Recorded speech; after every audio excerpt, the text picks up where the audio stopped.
ਅਗਲੀ ਖਬਰ ਦੇ ਵੱਲ ਵਧੀਏ ਮਿੰਟੂ ਜੀ ਤੇ ਗੱਲ ਕਰੀਏ ਸਾਬਕਾ ਮੰਤਰੀ ਸਿੱਧੂ ਤੇ ਕੱਸਿਆ ਸ਼ਿਕੰਜਾ ਜੀ। हाँ जी, साबका मंत्री वैसे तो 2 सिद्धू सीगे ना, एक जी। ते नवजोत सिंह सिद्धू ते दूसरे सन बलवीर सिंह सिद्धू। ਹਾਂਜੀ। ਤਾਂ ਬਲਵੀਰ ਸਿੰਘ ਸਿੱਧੂ ਕਿਉਂਕਿ ਇੱਕ ਤੇ ਪਹਿਲਾਂ ਹੀ ਜੇਲ੍ਹ 'ਚ ਬੈਠਾ ਹੈ, ਉਹਦੇ ਤੇ ਕੀ ਸਿਕੰਜਾ ਕੱਸਿਆ ਜਾਣਾ ਹੈ। ਤਾਂ ਬਲਵੀਰ ਸਿੰਘ ਸਿੱਧੂ ਤੇ ਸਿਕੰਜਾ ਦੱਸਦੇ ਆ ਕਿ ਕੱਸਿਆ ਜਾ ਸਕਦਾ ਹੈ। ਜੀ। ਪਰ ਇਹਦੇ ਵਿੱਚ ਵੱਡੀ ਗੱਲ ਇਹ ਹੈ ਕਿ ਇਹਦੇ ਛੋਟੇ ਭਰਾ ਤਾਂ ਜੀਤੀ ਦੀ ਤਾਂ ਮੈਂਬਰਸ਼ਿਪ ਆ 2 ਦਿਨ ਪਹਿਲਾਂ ਹੀ ਚਲੇ ਗਈ ਸੀ, ਮੇਅਰਸ਼ਿਪ ਵੀ ਗਈ ਚਲੀ, ਮੇਅਰ ਵੀ ਨਹੀਂ ਰਹੇ। ਜੀ। ਤਾਂ ਗੱਲ ਇਹ ਆ ਕਿ ਹੁਣ ਦੱਸਦੇ ਆ ਕਿ ਕੁਛ ਜ਼ਮੀਨ ਜਿਹੜੀ ਹੈ ਸ਼ਾਇਦ ਇੱਕ ਕੰਪਨੀ ਹੈ ਲੈਂਡ ਚੈਸਟਰ ਨਾਮ ਦੀ, ਇਹਦੇ ਵੱਲੋਂ 70 ਕਿੱਲੇ ਜ਼ਮੀਨ ਖਰੀਦੀ ਗਈ ਆ।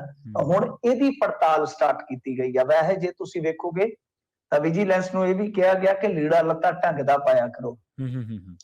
ਹੁਣ ਕਿਉਂਕਿ ਵਿਜੀਲੈਂਸ ਸੁਰਖੀਆਂ 'ਚ ਹੀ ਬੜੀ ਰਹਿੰਦੀ ਹੈ, ਕੀ ਕਰੀਏ ਜੀ। ਤਾਂ ਇਹਨਾਂ ਨੇ ਨਾਲ ਹੁਣ ਦੱਸਦੇ ਆ ਕਿ ਜਨਵੇਜਾ ਸਿੰਘ ਸੇਖੋਂ ਦੀ ਵੀ ਜਾਇਦਾਦ ਦੀ ਪੈਮਾਇਸ਼ ਦੀ ਕਿਤੇ ਨਾ ਕਿਤੇ ਕਾਰਵਾਈ ਜਿਹੜੀ ਉਹ ਆਰੰਭੀ ਹੋਈ। ਤਾਂ ਲੱਗਦੇ ਹੱਥ ਹੁਣ ਇਹਨਾਂ ਨੇ ਇੱਧਰ ਵੀ ਆਖਿਆ ਕਿ ਝਾਕ ਕੇ ਦੇਖ ਲਈਏ ਕੀ ਬਣਦਾ। ਤਾਂ ਇਹਦੇ ਵਿੱਚ 70 ਕਿੱਲਿਆਂ ਦਾ ਮਾਮਲਾ ਹੈ। ਹੁਣ ਦੇਖੋ ਕਿ ਕੀ ਜਵਾਬ ਆਉਂਦੇ ਆ, ਕਿਉਂਕਿ ਇਹਦੇ ਵਿੱਚ ਤਾਂ ਸਾਰੀ ਪੁੱਛ ਪੜਤਾਲ ਹੋਏਗੀ ਨਾ ਕਿ ਤੁਹਾਡੀ ਆਮਦਨ ਕਿੰਨੀ ਆ, ਇਹ ਜਾਇਦਾਦ ਕਿੰਨੇ ਦੀ ਆ, ਕੀ ਉਹਦੇ ਵਿੱਚ ਖੱਪਾ ਹੈ।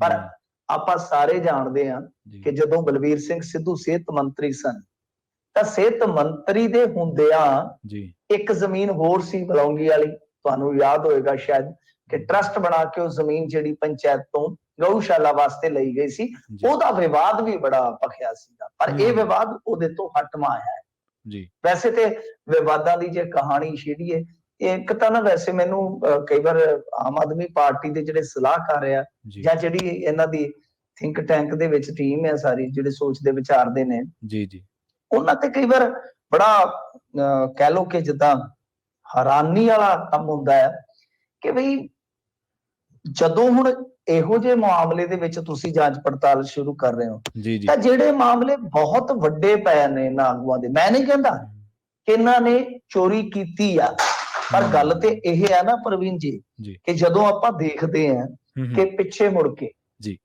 ਖਾਸ ਤੌਰ ਤੇ ਜਿਹੜੀ ਉਹ ਜਿਬ ਦੇ ਥੱਲੇ ਰੱਖਣ ਵਾਲੀ ਗੋਲੀ ਸੀਗੀ, ਉਸ ਮਾਮਲੇ ਦੇ ਵਿੱਚ ਕੀ ਸੀਗਾ ਕਿ ਬਈ ਤਕਰੀਬਨ ਦੱਸਦੇ 200-250 ਕਰੋੜ ਦਾ ਘਪਲਾ ਹੋਇਆ ਸੀਗਾ ਇਹਨਾਂ ਦੇ ਹੀ ਕਾਰਜਕਾਲ ਦੇ ਵਿੱਚ। ਕੀ ਪਤਾ ਕਿਹਨ ਕੀਤਾ, ਇਹਨਾਂ ਨੇ 2 ਕਮੇਟੀਆਂ ਬਣਾਈਆਂ ਪਰ ਕਮੇਟੀਆਂ ਨੇ ਕੰਮ ਮਿੱਟੀ ਕੀਤਾ ਉੱਥੇ। ਤਾਂ ਤੁਸੀਂ ਇਹੋ ਜਿਹੀ ਜਾਂਚ ਪੜਤਾਲ ਕਿਉਂ ਨਹੀਂ ਸਿਰੇ ਚਾੜਦੇ ਬਈ ਜੀ? ਜਾਂ ਤਾਂ ਫਿਰ ਆਰ ਜਾਂ ਪਾਰ, ਜੇ ਤਾਂ ਅਗਲਾ ਬੇਦੋਸ਼ਾ ਹੈ ਬਈ ਤੇ ਫਿਰ ਤਾਂ ਇਹੋ ਜਿਹੇ ਮਾਮਲਿਆਂ ਦੇ ਵਿੱਚ ਵੀ ਠੀਕ ਹੋ ਸਕਦਾ। ਤੇ ਜੇ ਉਹੋ ਜਿਹੇ ਮਾਮਲੇ 'ਚ ਕੋਈ ਦੋਸ਼ੀ ਪਾਇਆ ਜਾਂਦਾ ਉਹ ਤਾਂ ਫਿਰ ਸਾਰੀ ਜ਼ਿੰਦਗੀ ਨਹੀਂ ਨਿਕਲ ਸਕਦਾ ਜੀ। ਤਾਂ ਗੱਲ ਇਹ ਹੈ ਕਿ ਜੇ ਗੇਮ ਖੇਡਣੀ ਹੋ ਜਾਏ ਨਾ, ਚੱਲ ਦਿਲਾ ਖੇਡ ਇਸ਼ਕ ਦੀ ਬਾਜ਼ੀ, ਤੇ ਗੱਲ ਇਹ ਆ ਕਿ ਜੇ ਹੁਣ ਖੇਡਣ ਹੀ ਲੱਗੇ ਹੋ ਤੇ ਚੱਜ ਨਾਲ ਖੇਡੋ ਜੀ। ਮਤਲਬ ਕਿ ਇਧਰ ਜੇ ਆਪਾਂ ਮੁੱਲਾਪੁਰ ਵਾਲਾ ਆ ਜਾਈਏ, ਇੱਥੇ ਤੇ ਡਰੱਗ ਦੇ ਵੱਡੇ ਵੱਡੇ ਮਾਮਲੇ ਨੇ, ਇੱਥੇ ਤੇ 500 ਕਰੋੜ ਦੀਆਂ ਰਜਿਸਟਰੀਆਂ ਮਿਲਣ ਦੇ ਦਾਅਵੇ ਨੇ ਤੇ ਕੇਸ ਕਿਹੜਾ ਪਾਉਂਦੇ ਨੇ ਕੈਪਟਨ ਦੇ ਨਜ਼ਦੀਕੀ ਤੇ ਸਾਬਕਾ OSD ਸੰਧੂ ਤੇ, ਆਖੇ ਜੀ 32 ਲੱਖ ਦਾ ਘਪਲਾ ਹੋਇਆ LED ਲਾਈਟਾਂ 'ਚ। ਜੇ ਕਰਨੀ ਹੈ ਤਾਂ ਗੱਲ ਵੱਡੀ ਕਰੋ ਤਾਂ ਕਿ ਉਹਦੇ ਰਿਜ਼ਲਟ ਵੀ ਵੱਡੇ ਨਿਕਲਣ ਤੇ ਫਿਰ ਸਿਆਸੀ ਗੁਣਾਗਣਿਤ ਦੇ ਵਿੱਚ ਵੀ ਤੁਹਾਨੂੰ ਫਾਇਦੇ ਨੁਕਸਾਨ ਫਿਰ ਵੱਡੇ ਹੀ ਹੋਣ ਜੀ।